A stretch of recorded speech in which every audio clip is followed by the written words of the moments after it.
Imaginez-vous à bord de votre train qui serpente le long de lacs bleus étincelants et traverse d'imposants viaducs et les champs se transforment en montagnes enneigées sous vos yeux. Vous êtes à bord du Bernina, itinéraire touristique de train entre la Suisse et l'Italie. Ou bien imaginez-vous voyager 7 heures au milieu des fjords, des glaciers et du plateau montagneux le plus élevé d'Europe. Bienvenue sur la voie ferrée de Bergen, en Norvège. Si vous aimez les forêts féeriques et les villages aux traditionnelles maisons en bois, vous devez absolument prendre la ligne allemande de la Forêt Noire. Ou pourquoi pas les 5 terres. Certes, le train touristique le plus prisé d'Italie propose un trajet court, mais vraiment magnifique. Le train longe la côte, vous aurez l'impression de flotter au-dessus de l'eau. Depuis quelques années, le train a repris du galon quand on parle de tourisme et de voyage.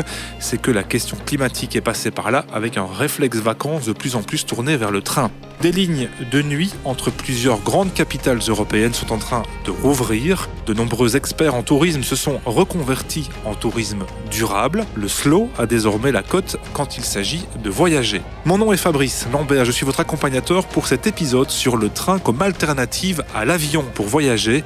Nous accueillons pour ce voyage Tom Guillaume, porte-parole de la SNCB, et Maxime Mertens, le cofondateur de ce beau projet Wild Art. Chers voyageurs, bienvenue à bord, le podcast de la SNCB.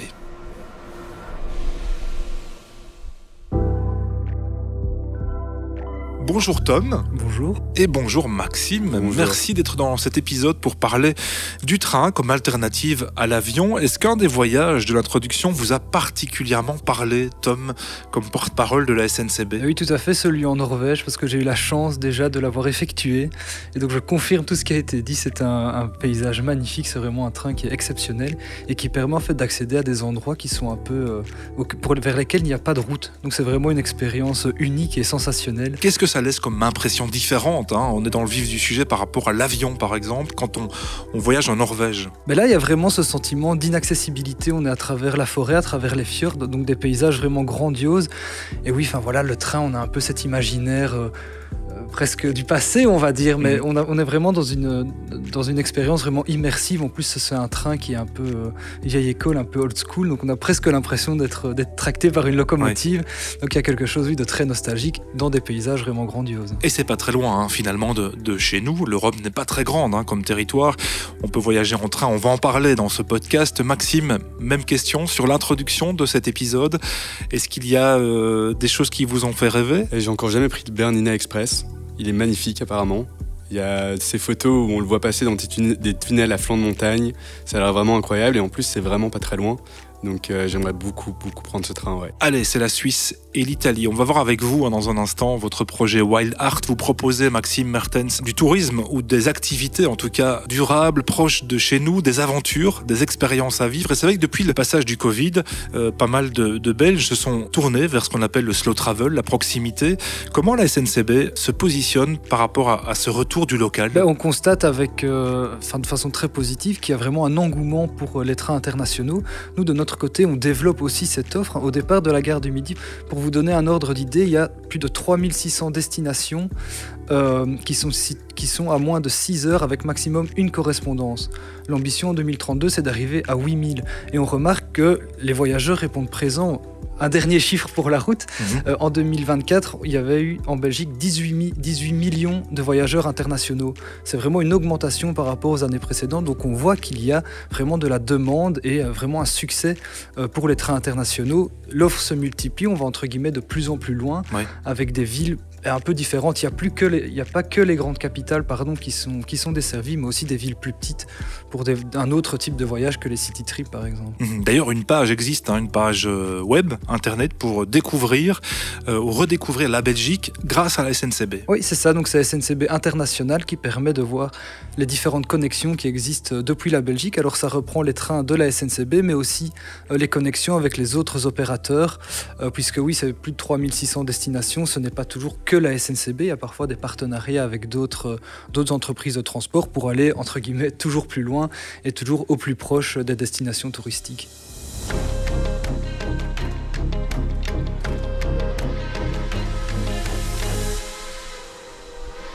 Le train, alternative à la voiture, à l'avion, ça a bien sûr des atouts. Il y a aussi des freins. On va en parler dans un instant. Est-ce que la SNCB a une définition qui lui est propre de ce qu'on appelle le slow travel? Comment est-ce que vous communiquez auprès du public belge sur ce concept de voyage lent, de voyage local? C'est vraiment cette volonté de faire du train une alternative crédible à la voiture, mais aussi à l'avion, pour montrer que prendre le train, parfois c'est plus rapide. Par exemple, le train vers Paris, il y a forcément l'Eurostar que l'on connaît tous, mais il y a aussi une autre offre de train Ouigo qui relie en 3 heures Bruxelles à Paris. C'est un peu moins que la voiture. Donc c'est vraiment une option crédible, parce que parfois on entend « oui, mais le train, ça dure longtemps, ça coûte cher ». Dans certains cas, c'est vrai, mais dans d'autres cas, et ils sont de plus en plus nombreux, le train est plus accessible et dure finalement moins de temps, sachant aussi qu'on arrive en plein centre d'une ville, là où par exemple à l'aéroport, il faut aussi ajouter 40 minutes de navette avec un certain prix aussi. On va décortiquer, bien sûr, dans cet épisode, les atouts, les freins. Maxime, le projet Wild Art, on vous a invité aussi dans ce podcast pour parler de la manière dont vous avez créé ce projet entrepreneurial avec l'aventure, l'expérience, mais le local et le durable au cœur vraiment de l'aventure. Oui, tout à fait. Donc Wild Art, en fait, c'est né de... On s'est simplement rendu compte qu'il y avait moyen de faire déjà beaucoup de choses dans son jardin. Quand on parle de son jardin, à notre sens, on parle en fait de notre petite Europe, on parle surtout de la Belgique, de la Hollande, de la France. En France, il y a pléthore à faire. Et donc, nous, ce qu'on a voulu faire, c'est mettre au centre même du voyage l'expérience.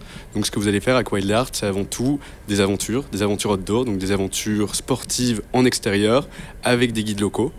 Et c'est ça qu'on met au centre du voyage, et non pas la destination. Combien d'aventures vous proposez sur votre site web, sur le projet Wild Art aujourd'hui? Alors aujourd'hui, on propose plus de 60 aventures. Ce sont des aventures qui tournent en fonction des saisons.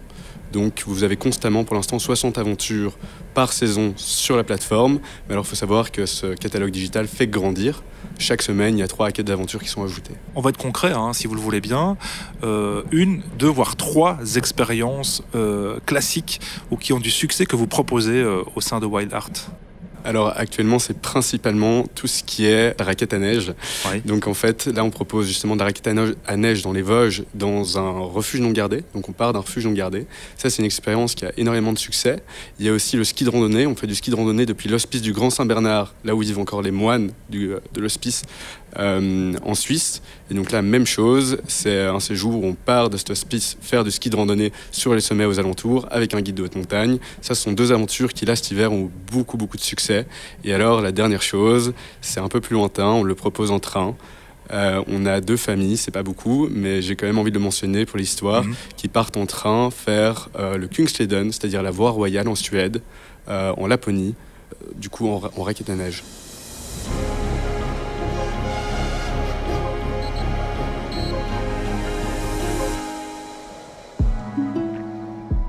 Alors justement, vous l'avez dit, Maxime, le train fait partie de votre business model. Vous avez créé ce projet au départ dans Mémoire. Le train, vous le mettez en avant dans les expériences pour dire à vos clients, si on veut être cohérent par rapport au slow travel, si possible, voyager en train. C'est ça, donc sur chaque page, on explique comment arriver en train à la destination. On essaye au maximum de faire partir nos aventures depuis la gare. Donc les clients ont rendez-vous avec le guide à la gare. C'est vraiment pour les encourager à prendre le train et arriver au lieu de rendez-vous en train. Et alors, la dernière chose qu'on fait, c'est qu'on mesure l'empreinte carbone de chaque voyage.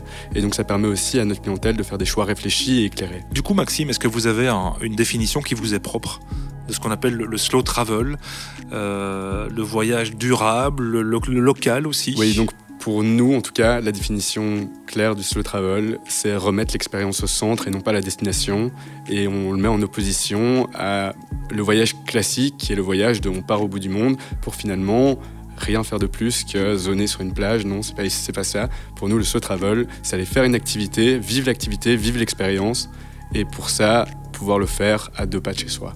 Je reviens vers vous comme porte-parole de la SNCB. C'est vrai qu'on a déjà un peu évoqué ce qui pourrait freiner le grand public à prendre le train pour voyager. Le prix, c'est souvent ce qu'on entend, qu'il s'agisse dans une moindre mesure en Belgique, mais s'il s'agit de quitter les frontières belges, aujourd'hui, le train n'est pas concurrent par rapport à l'avion. Non, c'est vrai que le train a tendance souvent à être plus cher. Et il y a plusieurs facteurs qui peuvent expliquer ça. Le premier, c'est que l'avion est est très peu cher en fait par rapport au train.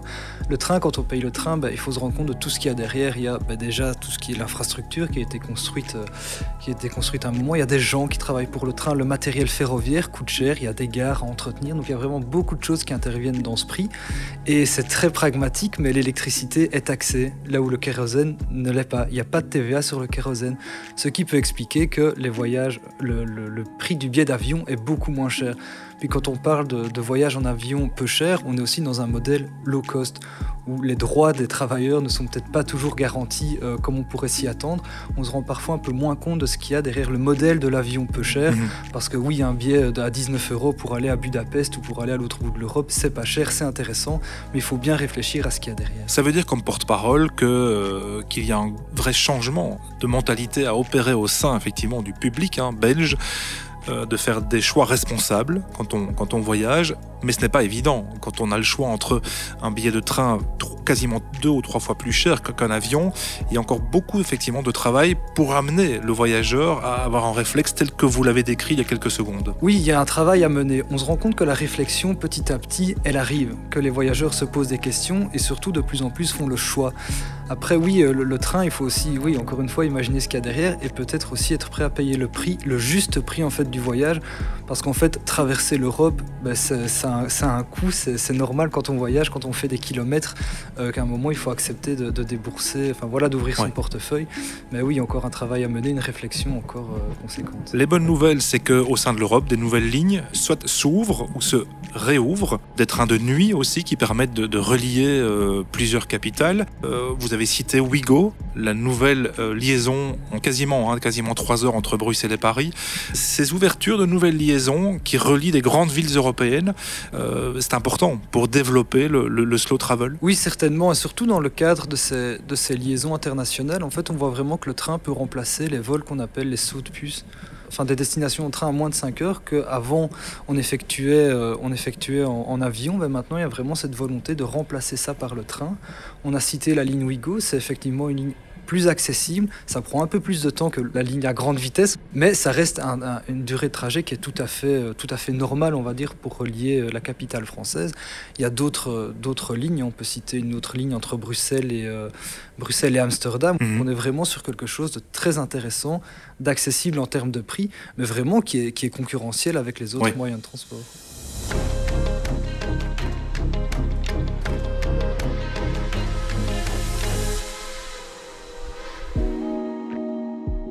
Voyager différemment, c'est aussi miser sur l'intermodalité, comme on dit, le train, le vélo, la voiture. Maxime, pour le projet Wild Art que vous avez développé, donc je rappelle, des expériences à vivre en nature.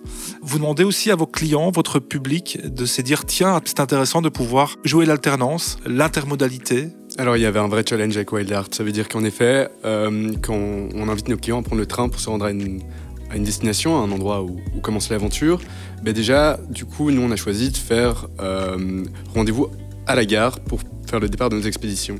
Ça permet d'éviter cette problématique du last mile. Maintenant, on ne peut pas le faire sur toutes nos aventures. Alors, comment est-ce qu'on règle cette problématique du last mile, qui est donc ce fameux dernier kilomètre entre la gare et du coup le lieu de vos vacances?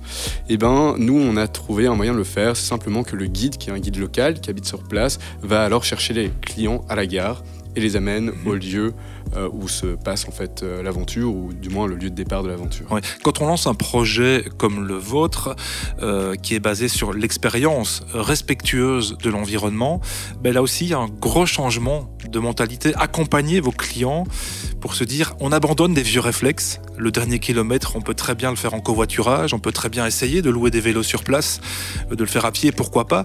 C'est vraiment un gros travail de changer les mentalités. C'est un accompagnement. Donc nous, ce qu'on dit aux gens, c'est pas si difficile. En fait, on va vous aider et on va vous montrer que c'est pas si difficile de venir en train, ou même de venir d'une façon. Et même ce dernier kilomètre qui vous fait peur, si vous allez arriver à cette gare, regardez, on a plein de solutions à vous proposer pour pouvoir vous déplacer de cette gare, de lieu d'arrivée, jusqu'au point de départ de l'expédition. Et donc c'est en effet un accompagnement dans finalement la réservation et l'organisation du trajet. Ouais. Qui sont vraiment là je me retourne vers le porte-parole de la SNCB, qui sont vraiment les nouveaux ambassadeurs de ce renouveau du train? Est-ce que ce sont des agences de voyage qui ont tendance à disparaître, des influenceurs éventuellement, des entrepreneurs comme Maxime qui lance un projet comme Wild Art, les médias? Qui peut vraiment faire changer les mentalités? Un peu tout le monde à la fois, j'ai envie de dire. Alors certainement les agences de voyage, puisque eux, ils ont vraiment aussi un rôle d'accompagnement. Les influenceurs, parce que c'est en fait eux maintenant qui ont de l'impact sur les voyageurs. Les podcasts. Les podcasts aussi, puisqu'en plus qu'on peut écouter dans le train d'ailleurs.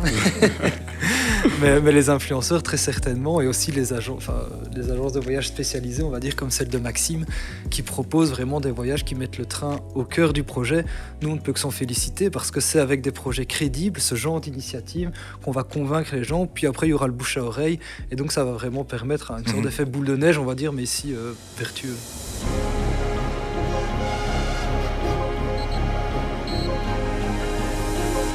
Je voyais en préparant ce podcast que quelques entreprises françaises, depuis quelques années, octroient 1 ou 2 jours de congés payés aux salariés supplémentaires s'ils renoncent à l'avion.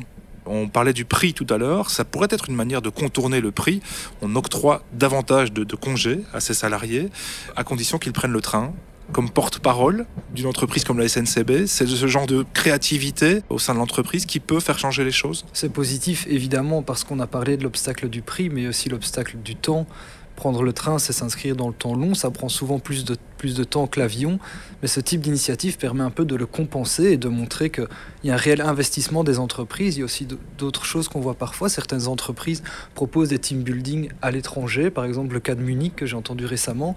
Une partie de l'entreprise était allée en avion et d'autres employés avaient dit mais non, ça n'a pas de sens d'aller en avion, nous on veut aller en train. L'entreprise a dit ok, on vous octroie, là c'est pas un jour de congé, mais c'est un jour en plus dans le team building. On peut que se féliciter de ce genre d'initiatives qui permettent, de montrer que les entreprises prennent part à l'effort, et aussi c'est tout simplement logique en fait de prendre plus de temps pour aller un peu plus loin. Changeait vraiment sa manière de réfléchir quand on voyage, que ce soit dans une courte durée, un week-end, un city trip ou bien des longues vacances.